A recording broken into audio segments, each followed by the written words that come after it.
Je n'aurai plus d'enfants. Je suis ménopausée. Taël Boss, bonjour. Bonjour Jeanne. Aujourd'hui, c'est une escale conversation avec vous et j'ai repris un peu de ce que vous disiez vous-même. Ces mots comme une forme d'irrémédiable. Oui, irrémédiable et en même temps une ouverture vers quelque chose de différent, mais en tout cas une autre vie. Vous avez un enfant et puis je crois que vous avez eu plusieurs tentatives pour avoir d'autres enfants et ça ne s'est pas fait. Et nous voici donc à cette fin de cycle dont on reparlera tout à l'heure. Il y a 2 ans, nous avons fait une escale avec vous et c'était avec votre livre La mer à côté, c'était votre maman, C'est ça. Mom, qui était un peu, je dirais, qui avait du vent un peu dans la mémoire. Oui, j'aime beaucoup cette expression, c'est ça, oui, et qui inversait les rôles. Je suis petit à petit devenue la maman de ma propre maman. Vous avez raconté aussi votre présence à côté d'elle avec le mot aidant. Il est venu après. Qu'est-ce qu'un aidant ? Eh ben, je pense que c'est quelqu'un qui s'investit beaucoup dans une relation et qui en même temps est un peu le gardien ou la gardienne de la mémoire de la personne qui est en train de partir. Et quel est je dirais, le vide que ressent en réalité l'aidant après ? Parce que votre maman est décédée depuis. Oui, maman est décédée début 2023 et pour moi c'était un double deuil. Je ne m'attendais pas du tout à ressentir ça. C'est-à-dire que j'ai perdu ma maman, mais j'ai aussi perdu la petite fille qu'elle était devenue. Donc ça a été un moment très difficile d'une part parce que voilà, on fait face à la perte et en même temps un moment où il y a une forme de liberté qui s'installe, plus d'obligations, plus de relations avec le corps médical, plus de stress à chaque fois que le téléphone sonne parce que on ne sait pas ce qui va arriver à l'autre. Donc cette dualité, elle est assez particulière à vivre. Et on a un temps vide aussi après. Parce que du temps, vous en aviez à nouveau. Oui, il y a cette forme de liberté qui est assez déstabilisante parce que finalement on a tellement rempli de l'autre en fait tout le temps libre qu'on a que moi personnellement en tout cas je l'ai rempli par l'écriture. J'avais commencé bien avant, hein, j'ai toujours écrit, mais j'ai fait ça de manière plus intense encore que quand elle était là. Ces dernières années ont été, je dirais, un peu compliquées pour vous. Vous avez perdu votre maman, elle est partie, et vous avez perdu Mimine, votre chat. Nous avions de ces nouvelles, surtout dans vos allers-retours Paris-Nice, Nice-Paris. On y reviendra aussi. Tout cela, vous en êtes où aujourd'hui, Taël ? Eh bien, j'en suis à la sortie de mon 2e roman, à l'écriture du 3e. Donc c'est une phase où les moments de deuil et de vie alternent. Donc il y a une intensité par le deuil à la fois de ma maman et de mon chat. Et puis la naissance en fait du 2e livre qui s'est faite quelques mois après le départ de maman et quelques mois avant le départ de mon chat. Donc il y a cette forme de dualité constante entre ce qui ne peut plus être et ce qui peut encore advenir. Saturation. La saturation, c'est tout ce qui vous est arrivé où on sature, ce titre ? Alors c'est un titre très chargé de sens. C'était à la fois effectivement arriver au bout de quelque chose, au bout d'une période, au bout parfois de relations, hein, on le verra dans le livre. Mais c'est aussi la saturation des couleurs dans une peinture, c'est aussi la saturation des sons dans une musique. Et donc j'aimais bien cette multiplicité des sens que revêtait en fait ce titre. Saturation, c'est Courbet, c'est Gustave Courbet. Et vous êtes parti de faits véridiques, bien sûr, et vous avez d'ailleurs eu une très belle interview au musée d'Orsay. Mais Gustave Courbet, à votre façon, il y a un fantôme qui est le narrateur, qui se déplace. Racontez-nous un peu Saturation. Alors, Saturation, pourquoi j'ai choisi le format du roman ? Parce que j'avais envie de toucher un lectorat plus large qu'un lectorat intéressé à l'histoire de l'art. J'ai rencontré Gustave Courbet sur les couvertures de livres quand j'ai commencé à lire à l'adolescence un certain nombre de romans ou de nouvelles. Et j'ai tout de suite été frappée à la fois par la peinture en fait, de cet homme, mais aussi par son état d'esprit, son anticonformisme, si on voulait résumer ça comme ça, mais je pense que ça serait appauvrir le personnage. Et donc j'ai voulu utiliser un format qui lui rende hommage, donc qui ne soit pas un format classique. Et j'ai cassé les codes du roman ou de la biographie, comme lui a pu casser certains codes de la peinture. pour arriver à mes fins et pouvoir offrir une biographie rigoureusement exacte, parce que les faits historiques que je décris sont réels, mais dans un format très différent de ce qu'aurait été une biographie classique. Je trouve d'ailleurs que le format est très intéressant, parce qu'on a l'impression que ce sont des plans. Oui, chaque chapitre, c'est une de ces toiles. Oui. Et donc, au début, j'avais un certain nombre de toiles dont je voulais absolument parler. Et ensuite, j'ai eu envie de dire des choses. Il a fallu que je fasse l'inverse et que j'aille chercher les toiles de Gustave Courbet qui pouvaient illustrer ça. Donc, ça a été un travail un peu comme un dialogue avec ce fantôme de Gustave Courbet sur comment est-ce que, par ces toiles, je pouvais mettre en valeur la passion, que ce soit pour l'art, la passion amoureuse. J'avais vraiment envie de montrer à quel point la passion, l'envie de liberté, le besoin de liberté qu'on peut avoir aussi quand on est une femme ménopausée. Oui. J'avais envie d'explorer tous ces thèmes-là. Et donc, je trouvais que ça se répondait beaucoup, en fait. La littérature, la peinture, il y avait un écho. Et donc, ça s'est imposé assez naturellement à moi, cette forme de chapitre consacré chacun à une toile. La couverture du livre s'appelle L'homme blessé. Oui. Et au départ, ça représentait une sieste bucolique, en fait, avec la femme qu'il aimait, Virginie Binet. Et quand ils se sont séparés, il a effectivement recouvert en fait cette partie-là. Elle avait la main posée sur sa poitrine et à la place, il a mis une tache de sang. Je trouve que c'est une toile qui peut difficilement mieux représenter ce qu'évoque le roman. À la fois parce qu'on essaye d'effacer des choses, des moments traumatiques, etc. Et à la fois parce que ça finit par exuder et que ce repentir, il finit toujours par faire ressortir certaines choses. Donc j'aimais beaucoup aussi pouvoir explorer ce sujet.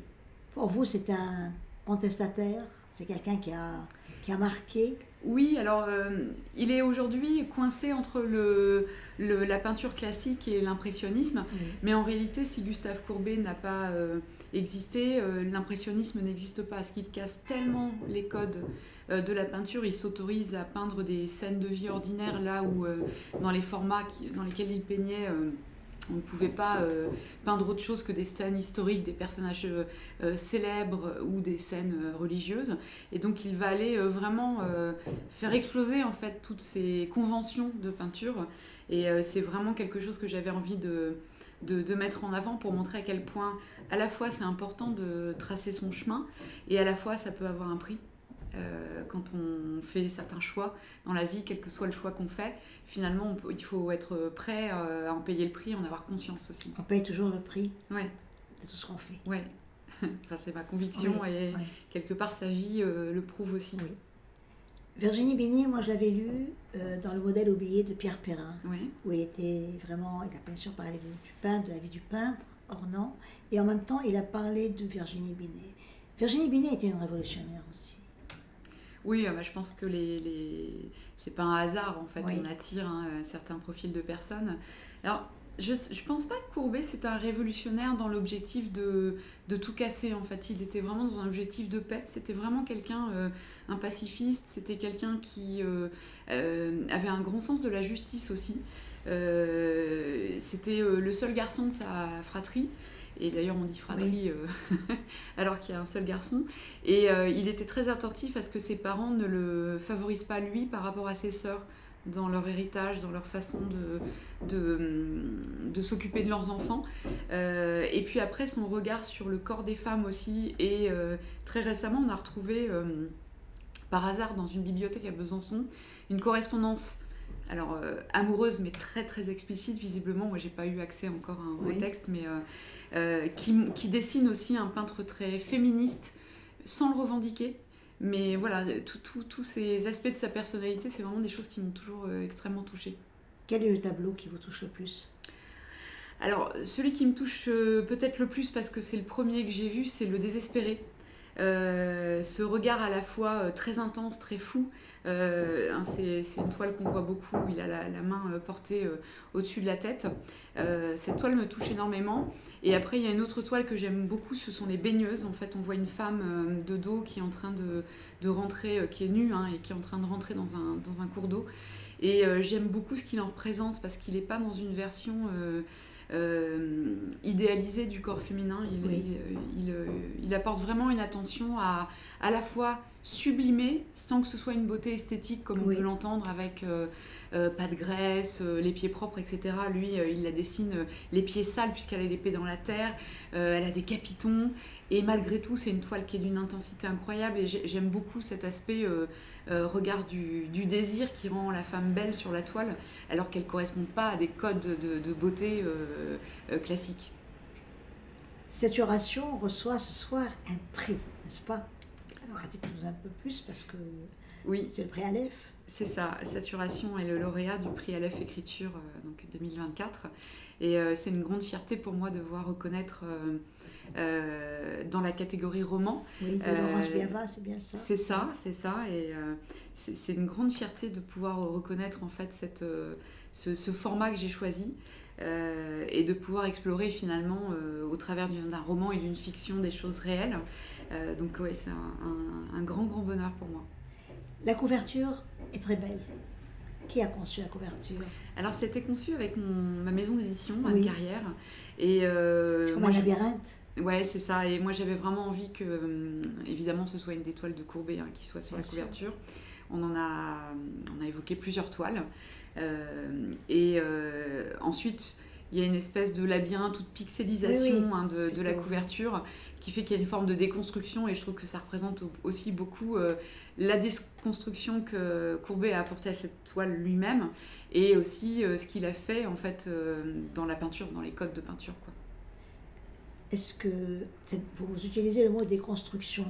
La vie, la vôtre en particulier, celle de toutes ces jeunes femmes, entre parenthèses, aujourd'hui, qui doivent galérer dans tous les sens, dans le sens positif bien sûr, mais aussi c'est compliqué. Est-ce qu'on se déconstruit, on se reconstruit en permanence, alors que peut-être avant c'était plus linéaire? Oui, alors ce qui est important, c'est que sur la couverture, on voit très bien la toile, donc on voit la forme globale. Juste. Et il y a des détails qui changent, et c'est ces détails qui font qu'on évolue. Mais la base est là, et moi je vois la vie comme ça, c'est-à-dire qu'il y a vraiment une base, je ne crois pas être très très différente de celle que j'étais enfant, ou à 20 ans, ou à 40, mais on s'enrichit. Voilà, exactement. Ouais. Il y a des couleurs qui s'intensifient, d'autres qui saturent, quoi. Vous avez d'autres fantômes aussi, Proust, Barjavel, pourquoi? Alors, la première chose, c'est que Courbet m'accompagne depuis l'adolescence, c'est vraiment un peintre qui est à mes côtés depuis l'adolescence. Donc j'ai choisi cette forme de fantôme. Et une fois que j'avais invité ce fantôme dans le roman, je me suis dit, mais pourquoi j'inviterais pas d'autres fantômes dans mon existence? Et Marcel Proust et René Barjavel, ce sont deux auteurs qui m'accompagnent aussi dans leur mode de pensée, dans leur façon de voir les relations humaines, de les décrire, de les dépeindre. Annie Ernaux aussi, si on devait citer d'autres auteurs. Pour moi, un fantôme, c'est quelqu'un qui est à côté, comme la mer à côté d'ailleurs. Oui. Donc c'est vraiment quelqu'un qui vient nous enrichir, nous épauler et qui vient éclairer aussi des sujets. Donc voilà, le regard de Proust ou de Barjavel dans le roman, ils servent un propos. Et plutôt que de les faire porter par la voix de Gustave Courbet ou par la mienne, j'avais envie que ce soit eux qu'on entende. Vous chroniquez également des romans, des livres. Et puis, vous parlez de films, de pièces de théâtre, de faits divers, comme ces allers-retours Paris-Nice, Nice-Paris, que nous lisons avec beaucoup de plaisir, parce que c'est vraiment des instants. Merci. Nice, quel synonyme pour Nice? Le bleu. Le bleu. Ouais. Vous en avez parlé d'ailleurs une fois dans ce bleu très particulier. Pas tellement le bleu de l'été, le bleu d'hiver, exactement. C'est vraiment ma période préférée. Peut-être parce qu'il y a moins de monde et donc l'illusion qu'on n'est pas forcément qu'on est presque seul avec ces éléments. Et il y a une lumière très très particulière à Nice qui est source d'inspiration et de méditation pour moi. Ouais.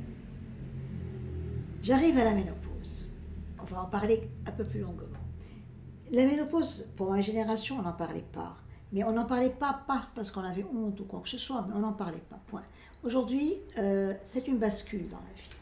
C'est une bascule dans la vie de femme, comme vous l'avez dit, c'est aussi aller vers la liberté retrouvée, mais avant, il y a autre chose. Parlez-nous un peu de ce que c'est que la ménopause aujourd'hui comme un état qui est dans le corps et aussi dans la tête et dans la vie. Bah, dans le corps, c'est un peu le bingo pour moi. C'est-à-dire que si on faisait un bingo des symptômes, je pense que j'ai coché pas mal de cases. Donc c'est un peu une découverte des limites et des choses qu'on ne pourra plus faire. Donc on a parlé de la maternité, évidemment, c'est la plus évidente, mais oui, une forme de fatigue, une forme de réécriture de soi, en fait, hein, finalement. Donc ça, c'est le côté ce qu'on perd. Et puis après, il y a aussi ce qu'on trouve à travers le lâcher-prise. C'est-à-dire qu'on lâche quelque chose et en même temps, on va aller trouver d'autres éléments, une forme de paisibilité, de présence à soi. Je pense que l'accompagnement de ma maman dans le grand âge m'a fait réaliser à quel point on reste une femme toute sa vie. Longtemps, ma mère, ça a été juste ma mère. En fait, c'était pas une femme à part entière. Je pense que la société nous renvoyait beaucoup cette image-là. Et sa fin de vie, j'ai redécouvert la femme qu'elle était. Et ça m'a ouvert le chemin sur le fait que la femme ménopausée, la femme vieille, plus tard, ce sont des femmes comme les autres, en fait. En même temps, je dirais, je reviens encore à ce côté générationnel. Aujourd'hui, une femme de 50 ans, 55 ans, elle est vraiment en plein dans sa vie. Ouais. Et en même temps, elle est coincée entre une génération, comme je l'avais dit tout à l'heure, derrière, qui arrive, jeune, qui est là derrière elle, et une génération, je dirais, de femmes plus âgées, plus matures, mais qui sont toujours là, elles ne sont pas rentrées à la maison, entre guillemets. Voilà. Et ce côté un peu sandwich réduit l'espace, mais en même temps, il y en a. Oui, alors ça réduit l'espace si on considère ça comme une concurrence. Oui. C'est-à-dire qu'effectivement, il y aura toujours des femmes plus jeunes, plus jolies, plus ceci, plus cela, qui écrivent mieux, enfin j'en sais rien. Et puis il y aura toujours des femmes plus âgées, qui auront fait plus de choses dans leur vie. Donc moi, j'ai plus envie de voir ça comme une continuité une forme. Alors c'est un mot qu'on utilise beaucoup, la sororité aujourd'hui, mais pour moi ça signifie vraiment ça, de se dire que chaque période de vie, il y a de l'espace différent et qu'il faut se l'approprier. Et pour ça, il faut aussi en parler, échanger avec les autres femmes, leur ouvrir le chemin aussi pour les plus jeunes. Je pense que j'ai pas mal de copines qui sont un peu plus jeunes que moi. Et voilà, les aider à en parler, à démystifier tous ces sujets. Moi, quand maman me parlait de sa ménopause, elle me donnait l'âge auquel elle avait été ménopausée. C'était tout, on n'en parlait pas encore. Et donc, je pense que libérer la parole, pas pour se plaindre, hein, mais pour explorer en fait l'univers des possibles, le champ des possibles, ça me paraît vraiment important. Et quel que soit l'âge auquel on se trouve, c'est vraiment ce qui me tient à cœur. Taël Bost en 2022, Taël Bost en fin 2024. La traversée de cette jeune femme, elle continue comment? Quels sont ses rêves? Les rêves, c'est forcément... déjà, il y en a un qui s'accomplit aujourd'hui à travers Saturation et à travers le prix à lèvres. Oui. Donc, c'est quand même un sacré rêve qui se réalise. Et après, c'est de continuer à écrire, évidemment. Taël, vous souriez souvent. Ce sourire, il vous vient d'où? Et est-ce qu'il cache quoi? Alors, le sourire, je pense qu'il vient beaucoup de maman. Mon père était plus un ronchon, un Louis de Funès en puissance. Bon, même s'il il avait aussi beaucoup d'humour, mais je pense que ça vient de ma mère et du côté comédie dramatique. Finalement, la vie, c'est une comédie dramatique, donc il y a des choses très difficiles, très graves qui peuvent arriver. Et en même temps, il faut en sourire parce que c'est la meilleure défense qu'on peut avoir face aux événements difficiles. Maintenant, nous allons parler d'un sujet qui vous touche particulièrement, c'est Minine, votre chat.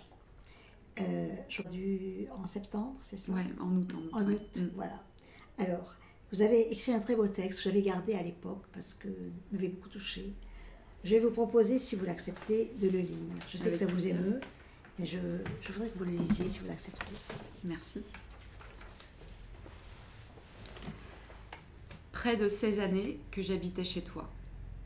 Tu tenais toute menue dans ma main quand tu es arrivée, et certaines mauvaises langues que nous laisserons baver avec la plus belle indifférence qui te caractérisait si bien pourront laisser entendre que tu avais ensuite bien changé. Tu étais un cadeau de Noël pour mon fils, une manière de dire que la beauté et l'amour ne s'achètent pas, ils s'offrent, loin des Playmobil et autres catalogues de jouets. Mère indigne? Sûrement un peu, puisque tu es très vite devenue ma chatte, ou plutôt moi, ton humaine. D'une certaine manière, tu m'as offert de formidables leçons de vie, regarder avec distance ce qui nous méprise, ne pas hésiter à placer un coup de griffe lorsque cela s'impose, faire les 400 coups car la vie est trop courte pour ne pas débouler en pleine nuit et miauler son amour de la vie. Oui, la vie est trop courte puisqu'hier matin encore tu étais vivante et vive, puisqu'hier, la seconde suivante, tu n'étais plus qu'une pelisse chaude et inerte, comme celle que portait Marcel Proust. Je sais, sa pelisse n'était pas en fourrure de chat, c'est moi qui raconte. Tu es parti ainsi, dans l'élégance. Tu m'as offert de ne pas te voir souffrir et de ne pas avoir à décider, moi, de quand cela devrait s'arrêter. On ne décide décidément pas grand-chose quand on est adopté par une chatte. Foudroyé. L'orage a éclaté hier en fin de journée au diapason de ta mort subite et de mon état de sidération. Comment le soleil peut-il continuer à briller alors que tu n'es plus? Pourquoi le monde ne s'est-il pas arrêté de battre en même temps que ton cœur?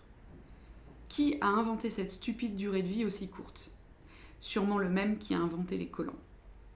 Oui, il fallait au moins un bel orage. Il a déversé sa colère toute la nuit sur la Méditerranée pour accompagner ton départ. Nous t'avons longuement cherché dans les nuages. Dans quelques jours, je reprendrai l'avion sans toi, sans les miscellanées qui rythment mes voyages depuis tant d'années. Ma valise sera plus légère et mon cœur bien lourd. C'est un très beau texte, il me touche beaucoup. Comme quand vous dites que parfois quand vous prenez l'avion, qu'il y a un autre chat, vous sentez l'odeur des croquettes. Oui, en fait, pour pouvoir faire mes allers-retours Paris-Nice avec la chatte, j'avais tout un attirail et donc souvent c'était un peu le rendez-vous avec elle de la nourrir avec des croquettes et il n'y avait pas toujours de gel, j'avais pas toujours de gel avec moi donc j'étais condamnée à avoir le fumet assez tenace de la croquette sur les mains, sur les doigts. Nous avons décidé de faire une escale courte, une escale un peu comme une conversation, parce qu'on a d'autres projets par la suite et on en reparlera. Mais si je vous disais, Hey Jude, qu'est-ce que vous répondrez? McCartney.